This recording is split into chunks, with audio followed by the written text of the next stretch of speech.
Hi everyone, welcome to my channel.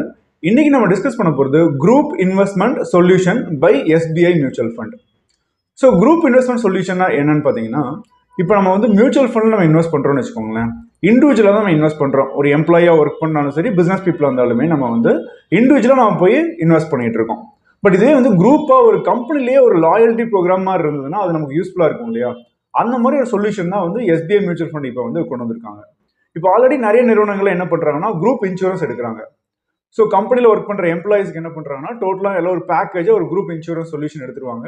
In case எம்ப்ளாயிஸ்க்கு வந்து ஏதோ பிரச்சனை, அவங்க ஃபேமிலியில் யாருக்காவது வந்து ஹாஸ்பிட்டல் அட்மிட் ஆக வேண்டியது சுச்சுவேஷன் வருதுன்னா அவங்களுக்கு அந்த குரூப் இன்சூரன்ஸ் வந்து ஹெல்ப் பண்ணும்.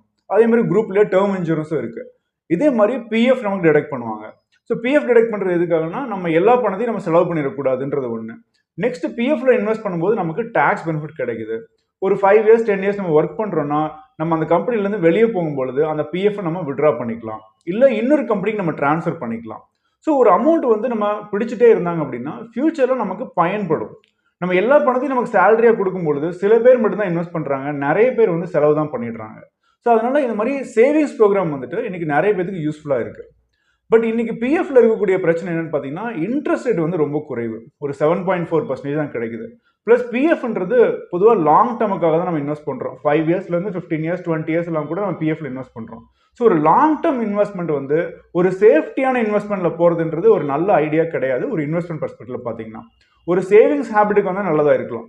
அட் த சேம் டைம் வந்து பார்த்தீங்கன்னா நிறைய எம்ப்ளாயிஸ் என்ன பண்ணுறாங்கன்னா பிஎஃப் தவிர்த்து அடிஷனலாக வாலண்டரி பிஎஃப் போடுறாங்க, பப்ளிக் ப்ராவிடன்ட் ஃபண்ட்ல எக்ஸ்ட்ராவா போடுறாங்க. இதெல்லாம் வந்து பார்த்தீங்கன்னா ஒரு சரியான இன்வெஸ்ட்மெண்ட் மெத்தட் கிடையாது. ஒரு சேவிங்ஸ் மெத்தட் தானே தவிர உங்களுக்கு இன்ஃப்ளேஷனை பெரிய லெவலில் பீட் பண்ணுறதுக்கு வந்து நமக்கு ஹெல்ப் பண்ணாது. ஸோ ஒரு எம்ப்ளாயியாக நீங்கள் பார்க்கும் பொழுது ஒரு பிஎஃப் ஒரு சேவிங்ஸ் தானே தவிர நல்ல இன்வெஸ்ட்மெண்ட் மெத்தட் கிடையாது. ஸோ ஒரு ஆல்டர்னேட்டிவாக வந்து பார்த்தீங்கன்னா நம்ம மியூச்சுவல் ஃபண்ட்லேயும் நம்ம டிடக்ஷன் பண்ணலாம் ஒரு கம்பெனி. ஸோ அந்த ஆப்ஷன் தான் வந்து குரூப் இன்வெஸ்ட்மெண்ட் சொல்யூஷன். இந்த குரூப் இன்வெஸ்ட்மெண்ட் சொல்யூஷன் வந்து நீங்கள் வந்து பிஎஃப்க்கு ஆல்டர்னேட்டாக யோசிக்கலாம், இல்லை பிஎஃப் கான்ட்ரிபியூஷனை ரெடியூஸ் பண்ணிட்டு அடிஷனலாக நீங்கள் வந்து இந்த குரூப் இன்வெஸ்ட்மெண்ட் சொல்யூஷனை நீங்கள் இன்வெஸ்ட் பண்ணலாம். இல்லை நார்மல் பிஎஃப் ரெடியூஸ் பண்ணாமே அடிஷனலாக நீங்கள் இந்த குரூப் இன்வெஸ்ட்மெண்ட் சொல்யூஷனை நீங்கள் ஆட் பண்ணிக்க முடியும் உங்கள் கம்பெனி மூலமாக. இப்போ இந்த குரூப் இன்வெஸ்ட்மெண்ட் சொல்யூஷனில் என்ன ஆப்ஷன்ஸ் இருக்குன்னு பார்த்தீங்கன்னா 3 விதமான ஆப்ஷன் இருக்கு. ஃபர்ஸ்ட் ஆப்ஷன் என்னன்னா employee contribution only. So work பண்ணுற எம்ப்ளாயிஸ் எல்லாம் யார் யாருக்கெல்லாம் விருப்பம் இருக்கோ அவங்க மட்டும் கான்ட்ரிபியூட் பண்ணலாம்.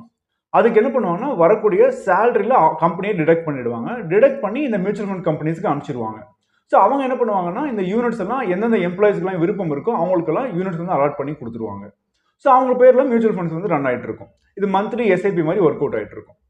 செகண்ட் ஆப்ஷன் என்னன்னு பார்த்தீங்கன்னா உங்களுக்கு வந்து ஈக்குவல் கான்ட்ரிபியூஷன், அதாவது ஒரு பகுதி வந்து எம்ப்ளாயும் கான்ட்ரிபியூட் பண்ணுவாங்க, இன்னொரு பகுதி வந்து பார்த்தீங்கன்னா ஓவர் அண்ட் அபவ் சேலரி எம்ப்ளாயரும் கான்ட்ரிபியூட் பண்ணுவாங்க. ஸோ இந்த மாதிரியும் நம்ம பண்ணலாம். ஸோ அந்த ஆப்ஷன்லேயே வந்து பார்த்தீங்கன்னா கம்பெனி தான் டிடெக்ட் பண்ணுவாங்க. டிடெக்ட் பண்ணிட்டு இந்த மியூச்சுவல் ஃபண்ட் கம்பெனிஸ்க்கு எவ்ரி மந்த் அனுப்பிச்சிருவாங்க. இவங்க யூனிட்ஸ் அலாட் பண்ணி எம்ப்ளாயிஸ் நேமில் கொடுத்துருவாங்க. இது 2 ஆப்ஷன். தேர்ட் ஆப்ஷன் என்னன்னு பார்த்தீங்கன்னா சில கம்பெனிகள் லாயல்ட்டி ப்ரோக்ராமாக டிசைன் பண்ணலாம். இன்னைக்கு சில எம்ப்ளாயிஸ் வந்து ஒரு 3 years 5 yearsக்கு மேலே வந்து ஒரு கம்பெனியில் இருக்கிறாங்க அப்படின்னா அவங்கள என்கரேஜ் பண்ணுறதுக்காக என்ன பண்ணலாம் அப்படின்னு பார்த்தீங்கன்னா இந்த மாதிரி லாயல்ட்டி ப்ரோக்ராம் சொல்லி நீங்கள் டிசைன் பண்ணிட்டு கம்பெனி பேர்லேயே இன்வெஸ்ட் பண்ணிக்கலாம். அந்த எம்ப்ளாயிஸ்க்கு வந்து பார்த்தீங்கன்னா ஒரு எம்ப்ளாயி ஐடி மட்டும் கொடுத்துருவாங்க, கார்பரேட் ஐடி கொடுத்துருவாங்க. அந்த ஐடி கீழே வந்து இந்த யூனிட்ஸ் எல்லாம் அலாட் ஆகிடும். ஆனால் கம்பெனி பேரில் தான் இன்வெஸ்ட்மெண்ட் இருக்கும். ஸோ 3 years இல்லை 5 years இந்த லாயல்ட்டி ப்ரோக்ராம் நீங்கள் எப்படி டிசைன் பண்ணியிருக்கீங்களோ அது முடிஞ்சதுக்கு அப்புறமா நீங்கள் அந்த எம்ப்ளாயிஸ்க்கு வந்து பே அவுட்டாக கொடுத்துடலாம். ஸோ இது வந்து எம்ப்ளாயிஸை லாங் டேர்முக்கு ரிட்டைன் பண்ணுறதுக்கு இந்த கம்பெனிகளுக்கும் யூஸ்ஃபுல்லாக இருக்கும்.